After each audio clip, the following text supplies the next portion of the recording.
Now students, अब हम Raoult's law की एक और कंडीशन में बात करेंगे। वो कंडीशन है Raoult's law for solutions containing non volatile solute. अभी हमने पीछे पढ़ा था कि जब दोनों कंपोनेंट्स हमारे कैसे हों, वोलेटाइल हों। अब क्या हो गया, हमारा जो सॉल्यूट है वो क्या है, non volatile. Non volatile, volatile कौन थे, volatile substances are those which are easily converting into vapour. तो नॉन वोलेटाइल कौन होगा, जो वेपर में आसानी से कन्वर्ट नहीं होते, यानी जो वेपर में कन्वर्ट ही नहीं होते। तो वो सब्सटेंस क्या है, वे नॉन वोलेटाइल सॉल्यूट कहलाते हैं। सपोज हमारे पास किसी सॉल्यूशन के अंदर दो कंपोनेंट्स हैं, ए एंड बी। ए हमारा हो गया सॉल्वेंट और बी हमारा क्या हो गया, सॉल्यूट। कैसा सॉल्यूट, नॉन वोलेटाइल, जो वेपर में कन्वर्ट नहीं होता। ठीक, आपको मालूम है राउल्ट्स लॉ ने बताया था कि भाई जो टोटल प्रेशर है वो ए और बी के प्रेशर के सम के बराबर है। मगर वो बात तब थी जब दोनों ही कंपोनेंट्स कैसे हों, वोलेटाइल हों। मगर यहाँ पर हमारा जो सॉल्यूट है वो कैसा है, नॉन वोलेटाइल। ए को हमने सॉल्वेंट माना है और बी को हमने क्या माना है, सॉल्यूट माना है। तो सॉल्यूट तो प्रेशर में वेपर में कन्वर्ट हो नहीं रहा, तो प्रेशर कहाँ से लगाएगा, इसीलिए उस सॉल्यूशन का जो टोटल प्रेशर है वो ए के प्रेशर के ऊपर डिपेंडेंट है। क्यों, क्योंकि ए जो है वो वोलेटाइल है जबकि बी जो है वो नॉन वोलेटाइल है। ठीक, अब आपको मालूम ही है according to Raoult's law vapour pressure किसके बराबर होता है, प्योर स्टेट में उसके वेपर प्रेशर और उसके मोल फ्रैक्शन के प्रोडक्ट के बराबर होता है। ठीक, तो हमारा जो टोटल प्रेशर है यानी पी टोटल वो किसके बराबर है, P a not and it's mole fraction. ठीक, इसको हम ऐसे भी लिख सकते हैं,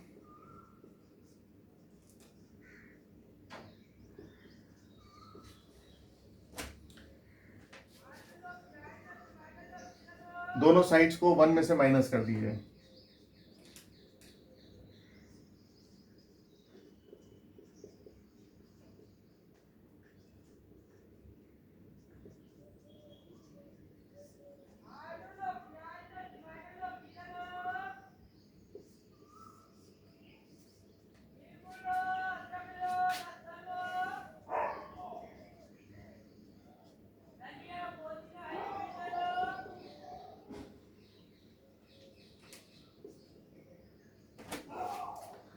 तो ये एक्सप्रेशन निकल करके आएगा P a naught minus P total upon p a not. P a not, P A कौन है, सॉल्वेंट, तो p a not pure state में सॉल्वेंट का वेपर प्रेशर है और ये टोटल प्रेशर है।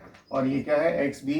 X b, x b is, b कौन है हमारा, सॉल्यूट है। तो p a naught minus p t, p total upon p a naught, इसको बोलते हैं relative lowering of vapour pressure. इसको बोलते हैं relative lowering of vapour pressure. The addition of a non volatile solute decreases the vapour pressure of the solution.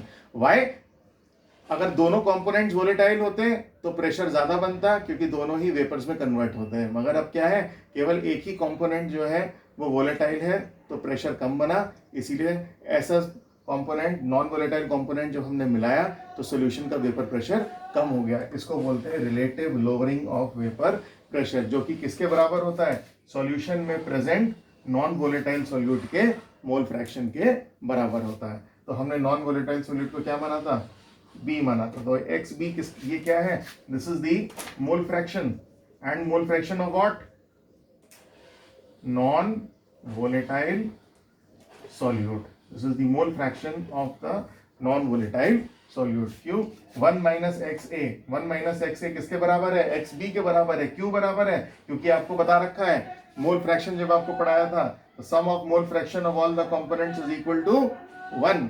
सबका mole fraction का जो सम है वो 1 के बराबर होता है। तो 1 माइनस एक्स ए किसके बराबर है, एक्स बी, और ये बी क्या है, this is the mole fraction of non volatile solute. So Raoult's law for solution containing non-volatile solute is the relative lowering of vapor pressure is equal to the mole fraction of the non-volatile solute in the solution. बाकी जो आपको notes दिए जाएंगे उसमें सारी बातें clear हो जाएंगी।